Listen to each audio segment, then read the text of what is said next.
Gezegenlerin hangi esmaya denk geldiğini biliyor muyuz? Mesela Satürn Allah'ın kabz ve dar esmasını tezahür ettirir. 40 yaş önemlidir ve burası 37-45 yaş aralığı zorunlu tevekkülde kalman gereken bir alan olmasına rağmen 9'a gidene kadar doğru yönet ki 9'da artık diyor ki tamamlanma bak. 7'de ne yaşayacağın 6'da yaptıklarına Tabii ki bağlı. 6'da oluşumlar gelir. 7 bolluk bereket yılıdır işte. O 5'i eğer doğru geçirirsen 6 sana Jüpiter'in karşılığıdır 6. Hizmettir 8'in görevi. Çalışacak, ilim dağıtacak, para dağıtacak, güç dağıtacak, çalışacak. 9 arkana yaslan seyretse dünya insanı ne yapmalı bu 9'da? 2025 yılında bak şimdi hiçbir şey tesadüf olmuyor. 9 artık diyor ki sen bilgesin. Öyle olmalısın ki diyor dünya halkı, dünya insanı, ilahi sistem bunu söylüyor. 2025 yılında gökyüzünden bu 9 sayısı yağarken her bir sayıya ortak düşen görev var mı? Evet, şimdi herkesin kendi döngüsü farklı ama bir de yılın döngüsü var. Karga çöplüğe bülbül güle götürür derim, tam 9 için derim. Türkiye için de yeni oluşumların olacağı bir yıl bekliyoruz. 2025'in ikinci yarısından sonra yepyeni oluşumlar her manada düşünebilirsiniz. Doğru yaşayanların ödül alıp yanlış, zulüm yapanların da burada evet zorlanacağı bir yıl olacaktır. Efendim merhabalar. Hayranı olduğum Hazreti Ali'nin bir sözüyle açmak isterim. İlim bir noktaydı. Onu cahiller çoğalttı. Cahiller bambaşka disiplinlerle aslında varoluşu ve işte kader denen sırrı anlamaya çalışıyoruz. Bazen sembol uzmanı geliyor ve sembollerin diliyle okumaya çalışıyoruz. Bazen astrolog geliyor. Gezegenlerin diliyle varoluşu ve kaderi anlamaya çalışıyoruz. İşte bugün sizin çok sevdiğiniz Filiz Beyhan, numeroloji uzmanı Filiz Beyhan konuğum. Onunla sayılar üzerinden okumalar yapacağız. Siz hoş geldiniz. Filiz Hanımcığım hoş geldiniz. Hoş bulduk Emel Hanımcığım. Çok teşekkür ederim. Yani gerçekten koşa koşa geliyorum buraya. Çok teşekkür ederim. Şimdi 2025 yılına giriyoruz. Açılış konuşmama katılıyor musun? Önce onu sorayım. Hani farklı disiplinlerle aslında varoluşu ve gidişatımızı anlamlandırmaya çalışıyoruz. Sen de bir bacağından bakıyorsun bu manzaraya. Evet. Yani ben bunu her zaman kendi kanalımda veyahut da davet edildiğim kanallarda hep şunu anlatıyorum. Hayatım boyunca hayat amacımı sorguladım. Gerçekten çocukluğumdan itibaren. Ben bir 33'ü altıyım ve böyle içe kapanıktım. Tabii o tarafımı gerçekleştiremiyorum. Çok insanlarla açılamazdım. Çocukluğum çok daha böyle pısırıktı ama Allah'a mektup yazardım. Derdimi anlatamazdım, Allah'a mektup yazardım. Böyle bir şeyim vardı. Onunla konuşurmuş gibi, muhatabım oymuş gibi ona yazardım. Ona derdimi dökerdim vesaire. Ve şiirlerimi okurum. Düşünsenize orta bir öğrencisi demiş ki kendim, o sakladığım şeyleri çıkartıyorum. Allah'ım benliğimin içinde bir ben varım. Beni bana emanet etme, hıyanet etmekten korkarım demişim orta birde. Bu cümleyi kullanarak yazdığım bir şiirin sonunda. Wow diyorum. Şimdi geçmişime bakıyorum. Çocuksun ya. Hani ne kadar bir şey kurabilmişsin ki bunu iç dünyanda Rabbinle. Hep orada yol arayışındaydım. Hep devam ettim. Ben hep diyorum İmam Hatip Lisesi mezunuyum. Marifetnameyi çocukken okumaya çalışırdım, anlamaya çalışırdım. Oradaki gökyüzünü, işte cennet cehennemli, orada bir kroki vardır. Tüm o ahiret aleminin, keşif aleminde çizdiği İbrahim Hakkı Hazretleri'nin. Onun üzerinde düşünürdüm. Yani bu alemin neden yaratıldığı, bilinmeyeni bilmek, bilinmeyeni öğrenmek gibi bir şeyim vardı, hedefim vardı. Şimdi baktığım zaman İbnül Arabi'nin eserleri ve diğer mutasavvıflara ve bu ilimlerle uğraşan zatların eserlerinde hep böyle şifreli, gelecekle ilgili öngörülerine, işte bir takım manzumeler yazarak, oralara şifreler koyarak, işte ebced karşılıklarıyla aslında belli bir yıla veya olaya atfederek yazmışlar, hep saklamışlar aslında. Tabii iyi niyetli olmayanların eline geçtiği zaman ben kesinlikle ve kesinlikle bu Siyonist mevzularının kesinlikle bu ilimlerle dünyayı yönettiklerine inanıyorum. Ama bizlerden saklanmış, Müslümanlardan saklanmış. Fatih Sultan Mehmet gibi bir adam. Yani 16'ya 7 onunla ilgili bir yayın yaptım. Sağ olsun Koray Şerbetçi hocam tarihçi tarafıyla, ben sayı analist tarafıyla. Şimdi öyle enteresan ki 16'ya 7'nin mesela ne tarafını kullandı da bu adam cihan padişahı oldu? Genç Osman da 16-7. Ne tarafını kullandı da başına bunlar geldi mesela. Şimdi Fatih Sultan Mehmet gökyüzüyle haşır neşir olan hem tam bir mutasavvıftı hem de gökyüzünü çok iyi okurdu matematiğiyle. Ona göre kendini güvenmemesi gereken kişilere güvenmedi. Diyor ya ben kendim söylesem sakalım duysa keser atarım. Bak 7'nin güvensizlik tarafı ve güven tarafı önemlidir. 7'nin çok önemlidir. Ve mobbing tarafı. Paşalar tarafından hep mobbinge uğrayan bir adam, babası tarafından hep mobbinge uğratılan bir adam. Ama öyle bir noktada orayı yönetmiş ki ülkeyi, o öyle cihan padişahı olmuş. Ama Genç Osman'a bakıyorsun, onun sonra vereceğiz sırada. Başına neler geldiğini görüyoruz, çok güvenmesinden. Yani sayıların hem pozitif hem tabii negatif ki kutbu sayıların var. da dualiteyle yaratıldık. Bu alem dualiteyle yaratıldı. Rabbimin celal cemal esmaları olduğu gibi tezahürüdür alem, onun esmalarının. Gezegenler de onun esmalarının tezahürüdür ve insanlarda da onun esmaları tezahür etmiştir. Bizler onun içimizdeki sayılarda bunların sembol dilidir aslında. Olumsuz ve olumlu, negatif ve pozitif manaları vardır. Onu ortaya çıkarman senin yaşam şeklin, senin Allah ile bağın, imanın ve tabii kendini tanıman, doğru hareket etmenle alakalı bir durum. Gezegenlerin hangi esmaya denk geldiğini biliyor muyuz? Şöyle söyleyeyim, mesela Satürn Allah'ın kabz ve dar esmasını tezahür ettirir. Bizde Satürn, Plüton gibi gezegenler daha Satürn 9, 8'leri, 9'ları bize anlatır rakamsal olarak dönüştüren. Dar ve kabz nedir? Daraltan, sıkan bir mana taşır Satürn geçtiği konularda, geçtiği evlerde. Eğer hala uyanık değilsen şöyle bir uyandırır, disipline eder kişiyi. Uyandırma servisidir yani, öyle söyleyeyim. Ben Satürn'e öyle bakıyorum. Eğer sen uyanmadan geldiysen, ki 9 yıllık döngüler bizler için çok önemlidir. 9 yılda bir böyle bir tımar eder kişiyi belli noktalarda. Dön başa yapılan döngü 9 yılda bir midir? Aynen öyle. Peki neden halk arasında numeroloji ile ilgili yayınlar bu kadar çoğalmamışken, sen ve meslektaşların bu kadar konuşmuyorken bizim bildiğimiz 7 yıl varlık, 7 yıl darlık. Hazreti Yusuf kıssasından yola çıkarak zihnimizde yer etmiş. Peki biz yanlış mı biliyoruz 7 yıl varlık, 7 yıl darlık? Şöyle söyleyeyim, 9 katman biz Allah'ın arşa istiva ettiği boyutsuz tecelli makamının altında başlar aslında bu hikaye. Yani 9. katman dediğimiz aslında manyetik alandır. Hiçbir şeyin olmadığı bir manyetik alan. Sadece bir manyetik alan var burada. O yüzden 9'lara deriz ki bakın Allah'la çok daha bağınız kuvvetli olmalı. Frekansları çok yüksek sayılardır. Onlar ağzından çıkan değil, kalbinde düşen başına gelir, rüyalar habercidir. Sayısı 9 olan mı, 9. yılda olan mı? Sayısı 9 olan. Döngü olarak baktığın zaman oraya geleceğim. Allah ayet-i kerimede diyor ki biz büyütürüz ve sonra tekrar onları başa döndürürüz diyor. Şimdi aslında hayat 9 tane 9 yıllık döngüden ibarettir. Yani 9'dan 81'e çıkın. 9 tane 9 yıllık döngü vardır burada. Biz döngülerde 9 tane 9 yıllık döngüyü yönettiririz insanlara. Her bir 9 yıllık döngünün içerisinde 9 tane de yıl vardır. Bakın, tamam mı? Şimdi kişi geldi ilk 9 yılı anlatıyor. Birden 9 yaş arasını kapsıyor burası. Aynen bir çocuğun doğduğu, tabii biz hicri hesaplarla yaptığımız zaman o 7 yıl çoğunlukla 9 yıla tekabül eder. Anne karnını da biz sayarız o yüzden. Anne karnı 1 yılda çocuk doğduğunda 1 yıl doğmuş olarak 1 yaş doğmuş gelir hayata. İlk 9 yıllık döngü anne karnındaki yıllar. Tabii ki aylar. Oradan başlıyor. Yani kişi doğduğunda Güney Kore'de de çocuklar doğduğunda kimliklerine 1 yaş yazıyormuş. Biz sonra onu öğrendim ben. 120 günlükken anne karnında tabii teşbihte hata olmaz. Kutsi hadislerde bunlar bildiriliyor.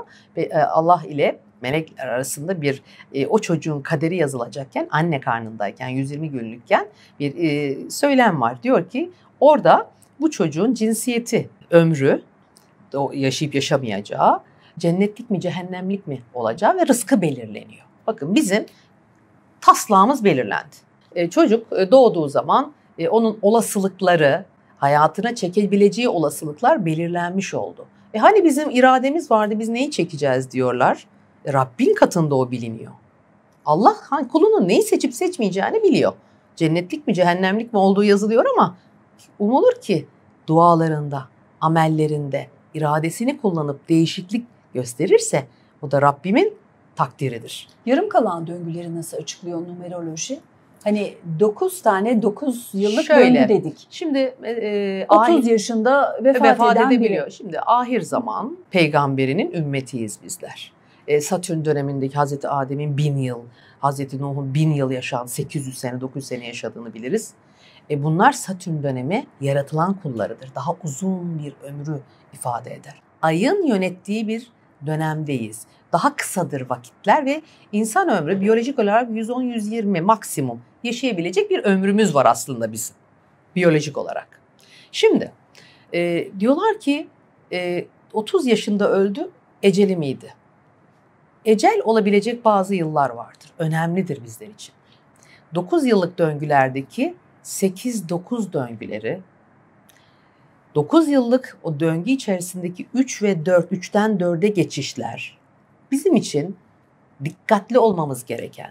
Çünkü Satürn'ün üzerinden geçerken etki vereceği yıllardır. Şimdi ben analizlerimde önce hayat döngüsünü çıkartırım sayılarına bakıp, sonra haritasına baktığım zaman hangi döngüde olduğuna, hangi yıllarda hangi döngüde olduğuna bakıp, sonra Satürn o yıllarda nereye gidiyor, bu adamın neresinden geçiyorsuna bakıp, negatif bir görüntü var ise döngüsüne bakarak konuşuyorum. Ne olur burada dikkat et diyorum. Örnek veriyorum, aceleci olma. Mesela önümüzdeki sene Koç'a geçecek Satürn. İşte 8-9 döngüsünde olan bir kişinin hangi evinden geçiyor? Acele etme, seyahatlerine dikkat et, araç kullanırken dikkatli ol, ani şeyler gelebilir ya da hastalık evindeyse aman burada temkinli ol. 8-9 döngüleri 3'ten 4'e geçişler özellikle bazı yıllarda daha da zorlayıcı olabilir yaş ilerledikçe, ama gençlikte de bakıyorsun çocuk özellikle 8-9 yaş aralığında tehlikeli zamanlardır. Dikkat edilmesi gereken zamanlardır. Ölüm söz konusuysa Satürn'ün mutlaka müdahalesi var mıdır? Farklı gezegenlerin de orada tabii orada etkileri var. O yüzden baktığınız zaman haritalara şunu diyemezsin, öleceksin. Hayır. Ben çok ne mucizeler yaşadım inan Emel. Yani doktorların bile ümit kestiği, kendi hayatımda, babamın hayatında, haritaya baktığımda gerçekten orada sıkıntılı etkiler gördüğüm noktalarda şuna hep bağladım. Allah öyle bir Hızır gibi yardımını yetiştirdi ki nasıl oldu da oradan çıktı diyoruz o olay, o dar boğazdan. Çünkü çok hayır yapan, çok dua alan, hayatını, evet hepimiz insanız, fevriliklerimiz, yanlışlıklarımız olabilir ama kalbin özünde temiz olmalı ve insanlığa hizmet eden, düşenin elinden tutan insan olursanız oralarda Rabbim yetişebiliyor. Harita negatif konuşmasına rağmen. Tabii. Olması gereken ömür bitim çizginizi biz bilemeyiz. Ama kavşak noktalarını biliriz. O kavşak çıkış noktalarını biliriz. Sadakayı eğer ki doğru verirsen ve hayatının odak noktası yaparsan, işte o ömür oradaki geçişten geçebilirsin diyor. Yoksa 30 yaşında ölmüş, ömrü bu kadarmış diyemezsin. Bazen bakıyorsun döngülere, derim ben. Özellikle mesela 5. 9 yıllık döngü dediğimiz alan vardır, tamam mı? Burası bakayım 9, 18, 27, 36, 37, 45 yaş aralığını anlatır bize Emel. Ve burada bir orta 5. döngü vardır. 38, 39, 40 yaş, tamam mı? Kur'an-ı Kerim'de 40 yaşından bahsederiz değil mi? Olgunluk yaşı. Artık oraya kadar ol diyor sana. Olmazsan eğer oraya kadar 40'tan sonra daha zorlu imtihanlarla dönüşürsün. Ondan sonra yapacağın hatalar, hala uyanamadıysan daha zorlayıcı bir ömür seni bekliyor olabilir diyor sana. 40 yaş önemlidir ve burası 37-45 yaş aralığı zorunlu tevekkül gerektiren 5 kişiye, hava elementi etkisindedir orası. Zorunlu tevekkülde kalman gereken bir alan olmasına rağmen kişiye şey katar. Yeter bu evlilik, bıktı, bırakayım, boşanayım. Yahut evli olduğunuz zaman yanlış aşk ilişkilerine düşmeyin. Sakın onun gazına gelip evlilik bitirliği yapmayın. Sağlık problemlerinize dikkat edin. Orayı çok doğru yönetin. Çünkü o 37-45 yaş aralığı dediğimiz 5. 9 yıllık döngüdeki olaylar sizin ondan sonraki yaşamınızın yönünü belirler. Doğru mu anladım? Yani sana biçilen bir ömür var. Maksimum 120 yıl yaşayacaksın. Evet, biyolojik ömür bu ama arada da kavşaklar var. var. Sen bu kavşakta verilen sinyali almazsan 120 yılın 30. yılında oyundan çıkabilirsin. Doğru mu anladım? Tabii ki 40'ında çıkarsın. Çocuk bazen diyorlar ki hocam çocuk yaşta olan ne oluyor? Şimdi buraları sorgulayamayız. Çünkü bir kul bu dünyaya geldiğinde kendi hayat amacını, yani bazıları da ailenin kendini dönüştürmesiyle alakalı sorunlar olabilir. Bunu bilemeyiz, hangi kul hangi amaçla dünyaya geldi. Neyi tamamlamak üzere buradalar. Burası bizim haddimizi aşan alanlar. Ama doğduysak burada ve bir ömür bize verilmişse 9 senede bir hayat amaçlarını gerçekleştirmen lazım. 1'i, 2'yi, 3'ü, 4'ü, 5'i, 6'yı, 7'yi, 8'i, 9'u birden başlayana kadar 9'a gidene kadar doğru yönet ki 9'da artık diyor ki tamamlanma bak. Tamamlanma enerjisi. Burada bir şey başlatma. Ölümü hatırlatır burası. Bitişi hatırlatır. 2025 yılının da enerjisidir 9. Daha ruhani kal. Daha sadakaya yönel. İbadetine, Allah'la bağını kuvvetlendir. Bu her zaman olması gereken bir şey ama buralar daha dikkat etmemiz gereken alanlarımız. Evine badana boya yapma deriz. Eline patlar. O kadar işin erini tamamen tevekkülde, sakin, var olan düzenini korumaya yönelik tavırlar sergili ki ben mesela o dönem aslında başlamıştı kanser bir 9 döngüsünde, farkında değildim. Allah'ıma şükürler olsun ki bana onu bir oluşumunda getirdi karşıma. Çünkü bir oluşumu yepyeni bir döngü başlangıcıdır. Allah sanki böyle alemi sana hizmete göndermiş gibi hissedersin. Her yerden yardımı gelir. İşler aktı. Ben ihracatçıyım aynı zamanda. Tekstil, Kanada ile çalışıyorum. Yani müşterilerim bizi bırakma diyor, iş yağdırıyor. Allah'ım diyorum, ben nasıl çalışacağım bu halde? Hani bir yandan kemo alıyorsun, elimde limonlar falan, hani kemo etkisiyle işte istifade mal yüklüyoruz, ürün yüklüyoruz. Dedim ki Allah'ım, bir gün oturdum, o zaman bu ilimleri bilmiyorum tabii. Ben sonra geriye dönük analiz yapınca bunları tespit ediyorum. Allah'ım dedim ya, bu hastalık bana benim ölmem için gelmedi. Önce rızkını kesersin sen canını alacağın kulun. Hani öyle biliyoruz ya. Olmamalı, bunda başka bir şey var. Ve ben gerçekten 10 senede 18 senede yapamadığımı bir senede Rabbim bana nasip etti, o bir oluşumunda. Ama ben de orada şunu yapmadım. Ya hastayım deyip kenara çekilip kemoyu alıp gelip evime yatmadım. Miladi ayımız bizim güneş takvimimize göre belirlediğimiz, daha mantıksal hareketler yapacağımız, iş, mantıkla karar verdiğimiz alanlarımızın belirlediğimiz noktalardır. Güneş takvimine göre bizim doğum ayımız. Hicri hesaplamalar, anne karnı hesaplamaları, ben matematik hesabı üzerinde aylarca çalıştım. Anne karnına gittim. Ben kişinin birkaç gün önce erken doğup doğmadığını bilirim. Bu hesaplamayla. Tabii ki. Bunu eğitimlerde şu an detaylı bunu vermiyorum. Bunu kendim gerçekten üzerinde 7-8 ay çalıştım. Doğum tarihinden direkt kişinin ay burcuna hemen gidebiliyorum bu hesapları hızlıca yapıp. Yani saatini bile bilmesem. Ama eğitimlerde daha şöyle genel bir yaklaşık tarihli eğitimlerde bilgiler veriyorum. Bir defa kendi miladi tarihinizi yaptıktan sonra söyleyeyim.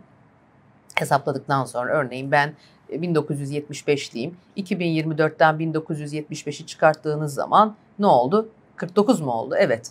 Anne karnınızı bir koyun buna. Kesinlikle artı bir anne karnı koyacaksınız buna. Çünkü siz doğduğunuzda biri doldurdunuz. Birin içindesiniz.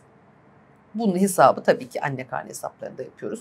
Biri doldurdunuz. Ama burada da iş bitmiyor. 50 değilsiniz aslında siz burada.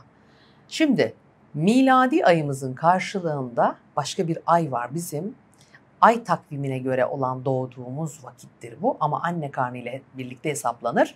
İşte biz gerçek yaşımızı o ayda atlarız. O ayı bulmamız gerekiyor. İşte o ayın da bulma hesaplamaları ve yöntemleri var. Ona göre döngülerimizi hesaplarız. 2025 9 dedik. Evet. 9 olduğunda evinize badana bile yaptırmayın. O kişisel haritalardadır. Mesela ben şu anda hangi döngüdeyim? Ben 6'dayım, 6 oluşumdayım. Çok güzel bir 6 oluşumuna girdim. Oluşum 6, Allah'ın ne diyor? 6 günde alemi yarattı, arşa istiva etti. Mükemmelliyetçilik dediğimiz, oluşum dediğimiz bir yıldayım. Tevrat'ta mı diyor bunu? Kur'an-ı Kerim'de. Kur'an-ı Kerim'de 6 günde yaratıp diyor. Arşa istiva etti. Tabii dünya Tevrat'ta yılına göre değil. Tevrat'ta 7 gün diyor. Kur'an-ı Kerim'de 6 gün söylediği bir ve arşa istiva etti. 6 ile 7 arasında zaten bakın mükemmelliyetçilik ve şu arada ben bunun üzerinde de çalışıyorum, 6 ile ve 7 arasındaki rakam üzerinde. 7'lerde çok büyük sırlar var. Bununla ilgili bazı çalışmalar yapıyorum. Onu da inşallah Senin kanalında anlatacağım. Bunları çocuklar için yapacağım. Asperger veyahut da biraz böyle farklıdır bu çağın çocukları. Neptünyen ve 0 ve 7'lerle hakim çocukları. Otistik senin çocuğun, git rapor al getir diye bu çocukların dilinden ne öğretmenler anlıyor ne pedagoglar anlıyor. Yapamıyorlar.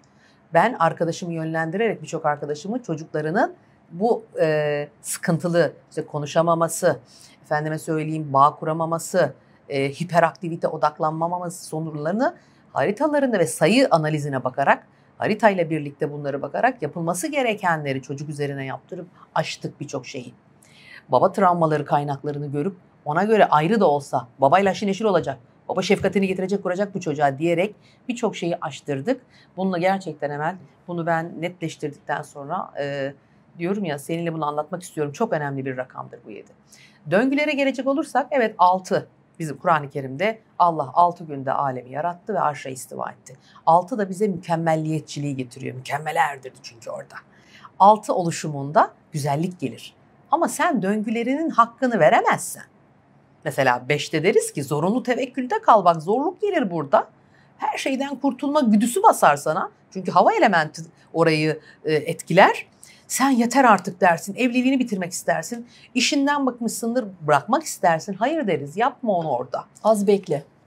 Az bekle. Sıkacak seni ama zorlayacak. Sabırlı olacaksın. Sadece işinle ilgili mini bir koridor değişimi yap, sektör değiştirmeden. Bak 6 geldiğinde uçacaksın deriz. Bolluk, bereket, her yılın enerjisini de sayılarla biz konuşarak o yönergeleri veriyoruz. Ve buna göre hareket edersen önünde gelecek olan döngüyü keyifli yaşarsın. Şimdi hocam diye ben 6'dayım, niye bu kadar sıkıntı yaşıyorum? 5'te ne yaptın diyorum, dön bakayım oraya. Ay evet, ben bunu yaptım. 7'de ne yaşayacağın 6'da yaptıklarına Tabii ki, bağlı. 6'da oluşumlar gelir. 7 bolluk bereket yılıdır işte. Bolluk berekettir 7. Bolluk bereketin karşılığıdır. 7 yıl bolluk, 7 yıl fakirlik. Bolluk bereketin karşılığıdır 7. döngü. Ne yapmalıyım 6'daki 7'deki berekete nasipleneyim? 5. döngüde şunu yapmamalısınız. Mesela bir oluşum yılıdır. İlk başlangıç tamamen oluşum getirir. 3 ara oluşumdur ama 3 iki yönlü çalışır. Ya oluşturur ya bitirtir. Evlilik duygusal yahut içsel manada. Ara oluşumdur. 1'de veya 3'te başlattığın konularda 4'te istikrarlı kalmanı emreder. Der ki sağlam bas ayağını bak. Zorlayacak burası seni, sabrı öğretecek sana. Çünkü 1'den 9'a yine bir hayat amacına gidiyorsun bu 9 yıllık sürede. Her bir sayının, yılın enerjisini doğru yaşarsan 9'daki hayat amacına o 9 yılda varacaksın diyor. Ötekine geçmeden. Şimdi o 3'te yaşadığın, aşamadığın şey bir sonraki 3'te benzeri karşına gelebilir. Bir sonraki 9 yıllık döngüde. Veya biz ondan sonrakinde. Aşana kadar. Aşana kadar işte bu tekrarlar, döngüler arasındaki o sayı tekrarları öbür döngüde de var. Öteki döngüde de var. Böyle devam eder. Eğer 1 ve 3'te başlattığında 4'te istikrarlı kaldıysan, ki zorlar, 3'ten 4'e geçen aralarda sağlık problemleri, kronik hastalıklar varsa dikkat. Eğer ki kazalara vesairelere aceleci davranmamak lazım. Dikkat edilmesi gereken zamanlardır, zorlayıcıdır. İş konularında iflaslar olabilir, şu olabilir, bu olabilir, zorlayıcı olabilir. Temkinli ve dikkatli hareket edilmesi gereken yıllar. 5'e geldin, tevekkülde kal, zorunlu tevekkül. Bak öyle bir yıllık, 1,5 yıllık bir zorluktan geçtin, havlu atabilirsin der. Ama dikkat, tevekkül gerektiriyor burası. Buraya kadar hem akıllıca, hem diyorum Allah'la bağını kuvvetlendirip olman gereken insan olma yönüne de doğru ilerlemen lazım. Şimdi bu tek başına olmaz. Fıtratını tanıyıp dönüşmen gereken kendindeki sorunlu alanları da dönüştürüp hayat zaten o olmazsa oraları da doğru yönetemiyorsun. Onu da söyleyeyim. O dönüşüm olmazsa döngülerini de doğru yönetemiyorsun. 4 sabrı öğrenmezse gelir 4. döngüde sabırsız davranır, keser atar. Halbuki orada para kazanacak yahu mesela. Kendin dönüşümle beraber döngülerini de birlikte yönetmen lazım. O 5'i eğer doğru geçirirsen 6 sana bereket getirir. Jüpiter'in karşılığıdır 6. Güzel bir oluşum getirir orada sana. Oraya başla ve adımlarını at. 7 bolluk bereket demektir. 7 bize bolluğu, bereketi getirecektir. Bu nedenle 7'de senin döneminin, o 9 yılın en bolluk bereketli dönemi olması lazım. Ben öyle değilim diyorlar. Nerede hata yaptın? Hadi gel bir bakalım geriye. Gidip dönüşüm. Olması lazım çünkü. 8 ve 9'u da öğrenelim. 8'e geldik. 2025'i soracağım sana. 8'e geldik. Şimdi 8 ayağını sabite dediğimiz sabit burçların olduğu alandır. Yani 9'da dedik ya manyetik bir alan var, manyetik bir katman var. O manyetik enerji 8'deki sabit burçlar alanı kanalıyla çocuk doğduğunda manyetik alanına o frekans, o enerji hop der yapışır. Kaderin belirlenir. Çocuğun kaderi orada yapıştı ona. Haritası belirlenir. Kodu belirlenir. 8. katman tevzidir, dağıtandır. O nedenle 8 vermezse olmaz. Sadakasız hayat geçiremez bir 8. 8 o görevi odur. Yani hizmettir 8'in görevi. Çalışacak, ilim dağıtacak, para dağıtacak, güç dağıtacak, çalışacak ama dengeli dağıtacak. Tepede olduğu için bu 8-9'lar yönetmek de ister böyle. Her şeyi ben oldurtayım. Narsist özellikler gösterir. İşte Allah'ın alemi yaratılış katmanları, yaratılış tedricen yaratmıştır. Her bir aşamanın bizim anlayış dilimizdir sayılar. O anlayış dili insana da yansımıştır işte. Gezegene de yansımıştır, insana da yansımıştır. 8 ayağını sabit ama haddini bil diyor, sen kulsun. Sen benim yarattığım ayağını sabit katmanı gibi biri olamazsın. Dağıtıyorum diye bunları kendinden bilme. Ben lütfetmezsem neyi dağıtacaksın? Kesinlikle çok güzel bir noktaya değindin. Kesinlikle. O yüzden kibre kaçabilir narsize orada. kaçıyor. Bırak kibri. Narsize kaçıyor. Bir de bunu yönetemezlerse borderline, psikolojik rahatsızlık, şizofreni, ciddi 8'de. hastalıklara düşebiliyorlar. Dağıtması gerekirken dağıtmıyorsa peki? İnanılmaz zorlu imtihanları, inanılmaz. Allah'a o kadar bağlı yaşamaları gerekiyor ki. Mesela 26'ya 8 analiz yapıyorum. Kadıncağız, ay hocam diyor ben vallahi bütün işlerimi aldattım. Şimdi ama öyle zorluklar yaşadım, şöyle hastalıklar, böyle genelde 50'lerinden sonra ayıyorlar, bir hayat yoluna giriyorlar. Girmeleri lazım. Çok zorlu imtihanları olur bunların. Allah hani ilahi rıza doğrultusunda yaşamadıkları sürece. Sayı ne kadar büyükse içerisindeki aktarımlar da, aile aktarımları da artar. Dönüştürmesi gereken alanları da artar tabii. Yani 1 sayısıyla 9 sayısının atalardan aldığı aktarım da aynı farklı tabii mıdır? farklıdır. 1 sayısı çok daha temizdir ama onların da farklı yönleri vardır. Mesela 10'a 1 çocuklarına girin bakın. Bunlar inanılmaz baba destekli olmalı. Asperger sendromları, disleksi, konuşma bozuklukları, efendime söyleyeyim hiperaktivite. Bu çocuklara git çocuğun otistik rapor al getir diyor hep öğretmenler. Bilmiyorlar. Emel anne baba dönüşmezse, o aktarımı kesmezse Allah diyor ki ben kimsenin yükünü kimseye yüklemedik diyor ayet-i kerime. Bu ne demek? Sen kendin olman gereken fıtratına dönüşür isen, kendi hayat amacını doğru gerçekleştirirsen senin tamamlayamadığından çocuğun asıl olur, özgürleşir. Tamamen salt kendi kaderini yaşar bu çocuk. Çok önemli. Tabii. 9 artık diyor ki bir döngü tamamlandı. 8'e o yüzden deriz ki 8 bilgeliktir. Sen artık oldun da 8'e geldin. Artık öğrendiklerini dağıtman lazım. Bu örnek veriyorum ne dedik? 9 tane 9 yıllık döndü. 1 ile 9 yaş arası. 9-18, 19-27, 28, 27-36, işte 36-45, 45-54, 50-63, 63-72, 72-81. 81'de insan ömrü bitmiyor tabii. Ne oluyor?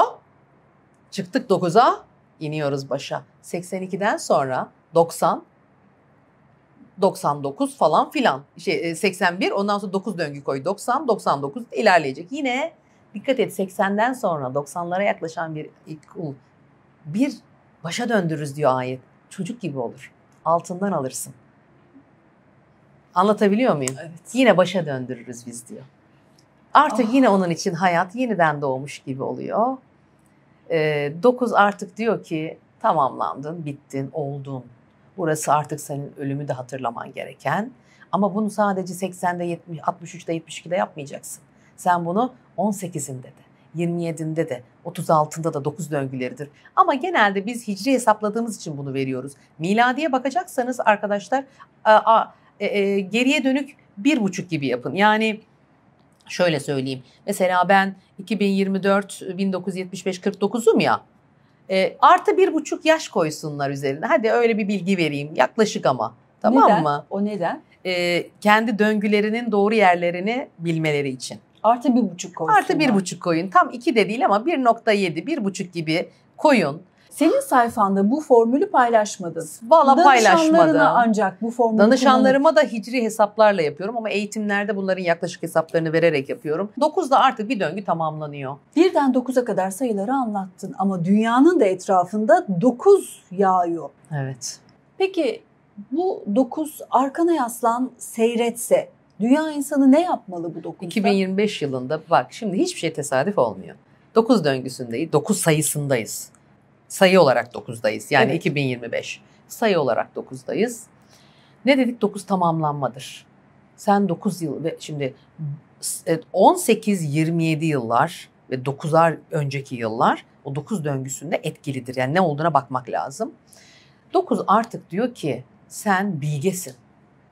Öyle olmalısın ki diyor dünya halkı, dünya insanı, ilahi sistem bunu söylüyor. Benim Allah nurunu yeryüzünde tamamlayacak. Benimle bağın koptuğu sürece bende dinler kavramı yoktur. Bende din kavramı vardır. Allah'ın gözünde, indinde tek din İslam'dır. Ama bu ne olur şu an bizim Kur'an İslam'ından bahsederim ben. Herkesin farklı yorumladığı yahut bir Emevi yorumlarıyla yorumlanan bir İslam'dan bahsetmiyorum ben. Çünkü Allah adildir. Ben her hadisi sahih mi değil mi, her fıkıhçının söylediğini, sahih olup olmadığını Kur'an ayeti ve Allah'ın isimleriyle kıyaslarım. Allah'ım adil kardeşim. Allah adilse kimseye ezdirtmez. Kimsenin hakkını geride bırakmaz. Gir o ayeti bir irdele bakayım ne var. Tefsirde bildiğim için hani İmam Hatip kökenli olduğum için bu konularda çok şükür kimsenin peşinden değil, kendi okuduklarımın peşinden gidiyorum. Hazreti İsa da İslam üzere geldi. Hazreti Musa da İslam üzere geldi. Hepsi Allah'ın yolunu duyurmak üzere geldi. Bu hayatın... Zaten onlara inanmazsan Müslüman olamıyorsun. Müslüman olamıyorsun tabii ki. Bu hayatı nasıl yaşarsan, hangi frekansla yaşarsan öteki aleme geçişteki ruhunda o düzeyde olacak. Dünya ahiretin tarlasıdır. Burada ektiğini orada biçeceksin ya. Bu nedenle bu yaşama bakalım diyorum ben.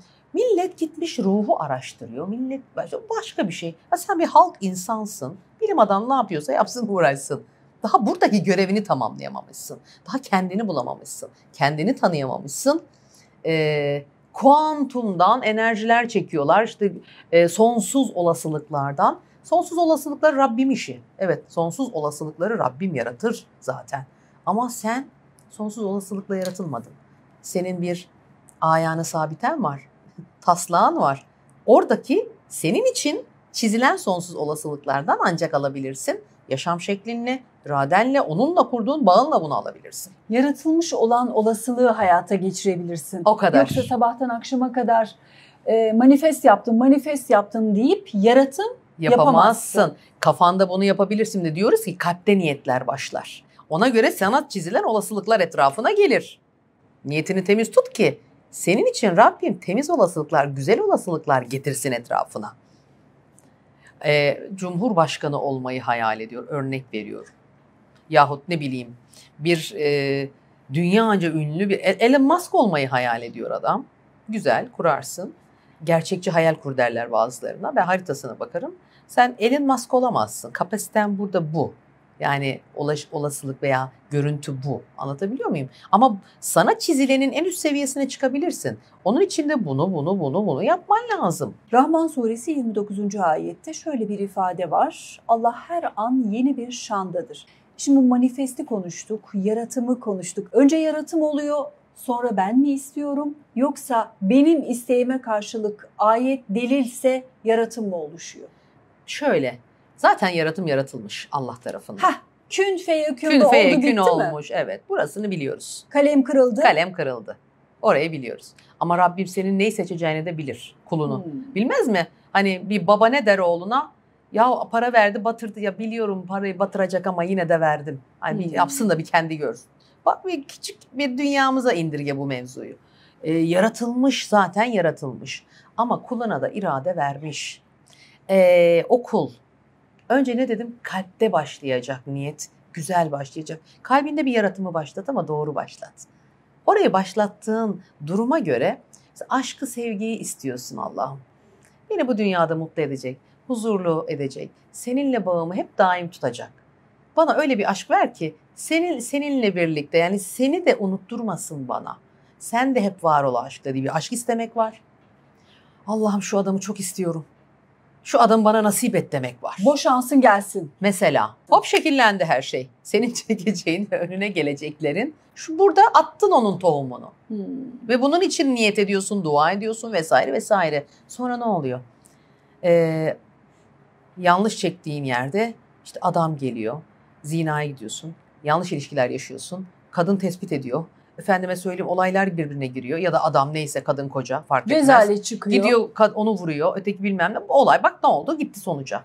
Ama öbür türlü ettiğin duada gerçekten Allah sana öyle bir kamil insan getiriyor ki karşına. Seni manevi olarak da birbirinizi besliyorsunuz. Hani dünyada cenneti yaşıyorsun işte o zaman. O hayatındaki insanla biz kuluz. İnsan gibi yaşamayı, fıtratımız üzerine yaşamayı öğreneceğiz ki bu dünyada.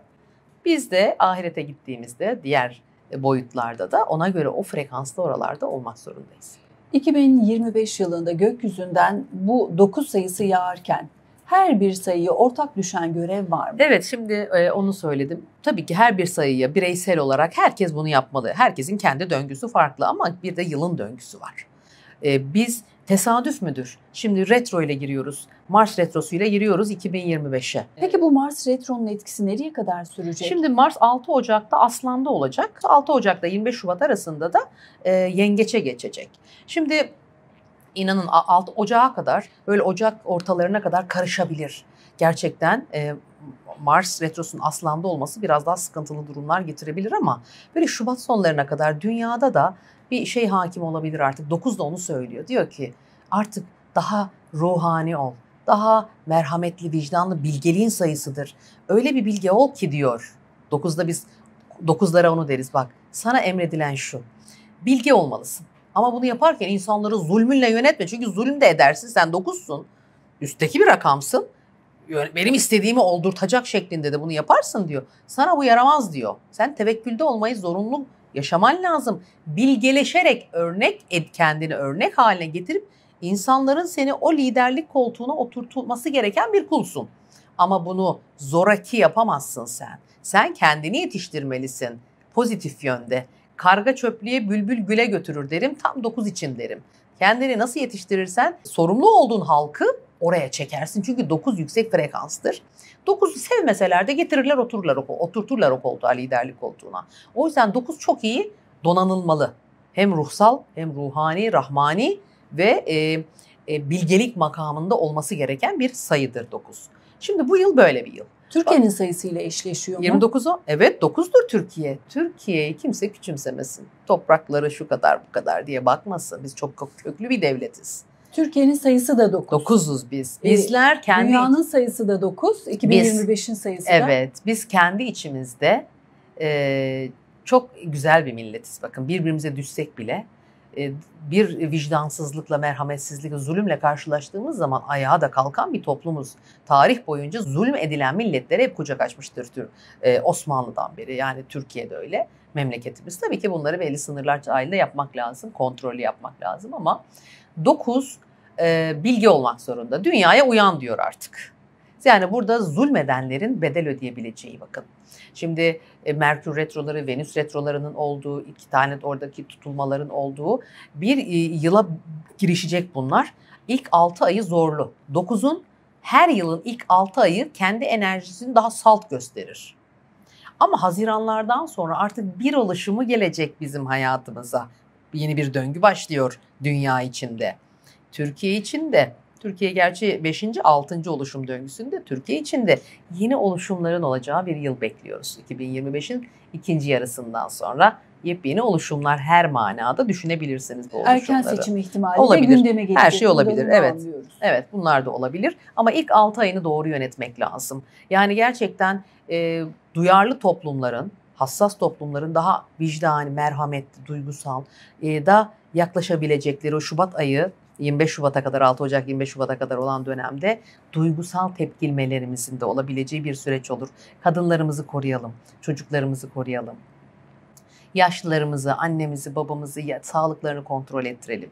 İlk 6 ayı daha doğru yaşayalım. Daha ibadetlerimizle dualarımızı yapıyoruz. Duyarlılığımızı, sakinliğimizi bir de koruyalım lütfen. Ülke olarak topraklarımızı tehditler olabilir ama ben öyle bize direkt bir savaşa gireceğimiz, öyle bir şey olacağını ben çok düşünmüyorum. Evet, düşünmüyorum. Bizlerin de çok daha dikkatli, dünyanın aslında çok daha doğru yaşaması gereken, doğru yaşayanların ödül alıp yanlış, zulüm yapanların da burada evet zorlanacağı bir yıl olacaktır. Şimdi yeni yılın ilk günlerindeyiz. Yeni yılda bir sürü ritüel yapıldı. Onunla ilgili de videolar izledik. Bakışlarından mesafeli olduğunu az çok tahmin ediyorum ama soruyu ben şöyle sorayım. Numerolojik olarak ya da kadim kültüre hakim bir kadın olarak senin kendi hayatında deneyimlediğin ve tekrarladığın ritüeller var mıdır? Hiç sevmiyorum şu ritüelleri. Yani neden sevmiyorum? Yani bir şeyi takıyor, asıyor, koyuyor. Orasına burasına işte 520777 yazıyor. Para kavanozlarda para mayalıyor. Allah Kur'an-ı Kerim'de diyor ki emek vereceksin. Ve sabırla, istikrarla bu döngülerin doğru şeylerinde yaşamak için sabır çok önemli, istikrar önemli. Çaba ve sabır. Çaba önemli. Herkese biz çabasının, emeğinin değil mi karşılığını verdik diyor. Hiçbir şey yapmıyor. Zannediyor ki işte bir ritüel yapıp oraya nedir o şeyler çörek otunu mörek otunu bağlayıp koyduğum zaman olay bitecek, rızkın bereketim olacak. Bir defa rızkının bereketinin olmasını istiyorsan sabah şöyle bir kalktığında kişiler ibadetlerini oralara girmiyorum. İnsanın kendi şeyleri yaparsan güzel olur. İtikadına ama ben insani tarafımıza bakıyorum.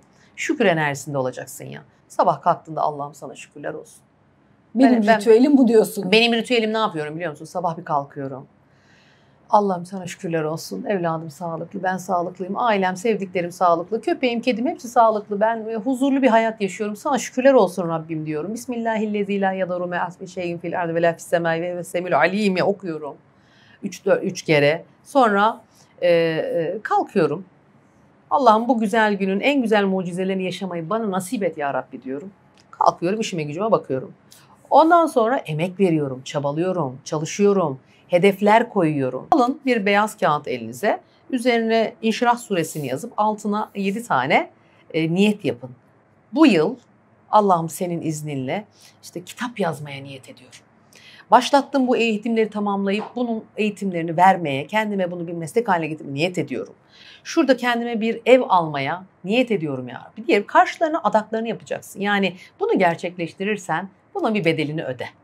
Ama sadaka hep hayatında olsun diyoruz. Bak bu çok önemli, o ayrı. Ama bu da niyetinin gerçekleştirmenin bir bedeli olsun diyoruz. Sonra da Allah'ım yapmış olduğum planları başarıya ulaştır ya Rabbi diyerek ya alim vel hakim vel kayyum vel kavi diye esmanı yap ve koy kenara gözün önünde olsun ama kalk çalış. Esmaların anlamını da öğrenelim. Ya alim vel hakim ey bilen, hükmeden yani oraya hüküm koyabilen vel kayyum vel kavi güçlükle veya iradeyle yapmak istediğini gerçekleştirebilme sabrını da verir bize bu esmalar. Bunları kalkın niyetleriniz için çalışmaya başlayın. Siz bunu yaptınız kenara astınız. Üzgünüm. Öyle bir ritüel acayip duvarda kalır yani. Anlatabiliyor muyum? Çabayla hayata geçer. Tabii çabayla hayata geçecek. Ama hem çabanı verirken sen de olman gereken mesela ben 33'ü 6'yım. Ben İstanbul Üniversitesi İktisat Fakültesi Ekonometri Bölümü mezun, mali işler, finans müdürlükleri yapmış kurumsal şirketlerde bir kadındım. 7-8 sene yaptıktan sonra masa başı bana battı. Matematik kafa ama ya bir şey katmıyor bana. Anlatabiliyor muyum? Ticaretle uğraşıyorum ama hep yönüm benim anlatmak istedi. Ama o yöne yönlendirilmedik. Sahne, sanat yönüm çok kuvvetli. Anlatayım, ifade edeyim, yazayım, şiir yazayım, kitap yazayım. Geldi bir Satürn döngüsü sonunda Rabbim benim önüme yine bu dönem getirdi işte. Olman gereken olma yolculuğuna daha seni bak yine getirdim kulum dedi. Bu şansı verdi bana. Fırsatları ona göre ama ben bir kanser atlattım dedim ya. Orada beni bir silkeledi. Nasıl silkeledi? Arkadaşıma diyordum ki Şiko biliyor musun bütün bedenim kırılıyor ağrıdan. Çok ağrım var. Ama böyle bir hafifim. Hacdan gelmiş gibi sanki arınmışım. Tertemizim. Böyle bir yenilenmiş gibi hissediyorum kendimi diyordum. Orada demek bir şans daha işte bak verildi ve bir oluşumunda verilmiş. Bir oluşumundaydım orada. Orada Rabbim hem maddi açıdan beni iteledi. o hasta olmama rağmen, o tedavilerde zorlanıyor olmama rağmen böyle ittirici gücünü kullandı. Ama bunların hepsi neye borçlu biliyor musunuz? Bunlar söylenmez diyeceğim ama söyleyeceğim. Herkes yapsın. Ne olur yetim hakkı. Yetimin sadakasını verin. Hayatınıza ihtiyaç sahiplerine hep el açın. Ya param yok, zor geçiniyorum. Önce ver bak, sonra nasıl geçiriyorsun gör. Kanser atlattım dedin. Peki numerolojik olarak oradaki kırılmayı öngörmüş müydün? O zaman bu ilimleri bilmiyordum. Ama geriye dönüp baktığımda evet, hayat hikayemi yaptım. 2 noktada yaptığım hata 18 seneme mal olmuş ve söylediğim 36-45 yaş aralığında yaşadıklarım hep beni tetiklemiş orada. Dedim ya, ciddi hastalıkları da düşürebilir. Bak, orayı çok doğru yaşamak lazım. Çok doğru yaşamak lazım. Bugün oradan gidiyor olsaydın yapmayacakların var o zaman. Var, kesinlikle. Buradan okumalarla. Kesinlikle. Şimdi eğer geriye onları dönüp yapmasaydın kanser olmaz mıydı? Kesinlikle olmazdı. Net olmazdım. Haritam o riski veriyordu. Bak, harita diyor ki, şimdi haritalar risk verir. Kaderin dışına çıkıyorsun. Tabii diye ki. Yazacaklara ne diyeceksin? Tabii ki. Kaderin dışına şunu söylerim. Haritanız, fıtratınız nasıl yaşamanız gerektiğini gösteren bir olgudur. Anlatıyoruz. Haritanızda da bu aynısını gösterir. Ama harita der ki Allah bunu sana kader olarak, kader derken çukurlarını da, fırsatlarını da, potansiyelini de yapıştırmış. Sen der 33'e 6'sın, duygunda dengelenmezsen, bak seni duygudan sınarım diyor ki duygudan sınadı. Eğer duygudan sınanırsan, ki bak buradaki görüntü ayın akrepte, efendime söyleyeyim 12. evimde Jüpiter'in Koç'ta, Mars'ın Koç'ta, fevrilik ve duygusal yönlerin ruhsal tarafında fevriliğini dengeleyemezsen, duygusal yönünü dengeleyemezsen, sen burada duygudan bir hastalığa girebilirsin. Kadın kanserleriyle ilgili görüntü veriyordu harita. Benim 6. ev, 12. ev sıkıntılarımda bazı şeyler vardı yani haritamda genel olarak. Dikkat et diyor bana Satürn yengeçte. Gerçi inşallah 2025 yılında niyetlerimiz var, Satürn Jüpiter yengeçe geçtiğinde yapmam gereken şeyler. Ve bugün oluştu o bende. Allah'ım dedim, sana şükürler olsun.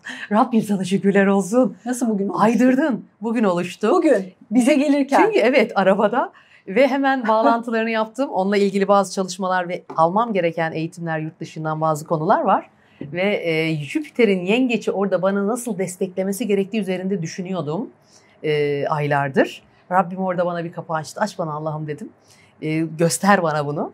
Orada bana bir ampul yandı ve ne dedim, çukurunu gösteriyor dedim. Şimdi sen öyle yaşamazsan o çukura düşersin diyor haritan. Fıtratına göre yaşamaz, sana biçilen elbiseye göre yaşamazsan bu risklerin var diyor sana. Numeroloji yaşayacaksın dediği yerler var mı? Yani bu kaçınılmaz dediği yerler var mı? Yoksa hep seçenekli mi konuşur? Biz her zaman seçenekli konuşuruz. O cak şirke girer, aşar. Hissettiğinde de söylemem. Yani o bende kalır.